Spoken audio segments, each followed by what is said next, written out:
யாழ்ப்பாணத்தில் செயற்பட்டு வந்த ஆவா குழுவின் தலைவன் என கூறப்படுகின்ற நபர் கனடாவில் கைது செய்யப்பட்டிருப்பதாக தற்பொழுது செய்திகள் வெளியாகி இருக்கின்றது.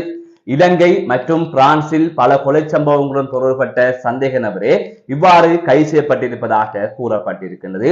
இது தொடர்பாக விரிவாக பார்க்கலாம். இலங்கை யாழ்ப்பாணத்தில் ஆவா குழுவின் தலைவன் என கூறப்படுகின்ற நபர் கனடாவிற்கு சென்ற வேளை கனடா பாதுகாப்பு படையினரால் கைது செய்யப்பட்டிருப்பதாக கூறப்படுகின்றது. 32 வயதுடைய நபர் ஒருவரே இவ்வாறு கைது செய்யப்பட்டிருப்பதாக தெரிவிக்கப்பட்டிருக்கின்றது. இவர் இலங்கையில் பல கொலை சம்பவங்களுடன் தொடர்பட்டவர் என்றும் இவர் தொடர்பாக இலங்கை பாதுகாப்பு படையினர் சர்வதேச பிடியாணையை பிறப்பித்திருந்ததாகவும் கூறப்படுகின்றது.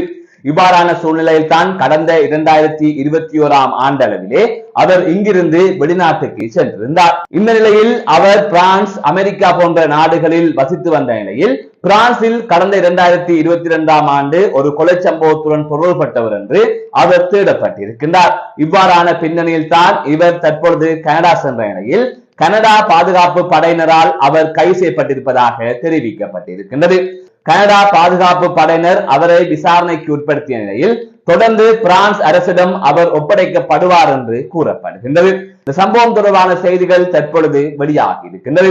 இலங்கையில் ஆவா குழு எனப்படுகின்ற ஒரு குழு பல நாட்களாக அச்சுறுத்தலாக இருக்கின்றது என மக்கள் பல குற்றச்சாட்டுகளை முன்வைத்து வந்தார்கள். இவ்வாறான சூழ்நிலை தான் அந்த குழுவின் தலைவன் என கூறப்படுகின்ற நபர் இவ்வாறு கைது செய்யப்பட்டிருக்கின்றார். இலங்கையில் முக்கியமாக யாழ்ப்பாணத்தில் இவ்வாறான செயற்பாடுகள் கடந்த காலங்களில் அதிகமாக இடம்பெற்றது, தற்பொழுதும் அவ்வப்போது இடம்பெற்று வருகின்றது. இங்கு ஒரு கொலை சம்பவத்துடன் ஈடுபட்டு விட்டு வெளிநாட்டுக்கு தப்பிச் சென்று விடலாம் என்கின்ற எண்ணம் இங்கு இருக்கின்றவர்களுக்கு இருக்கின்றது.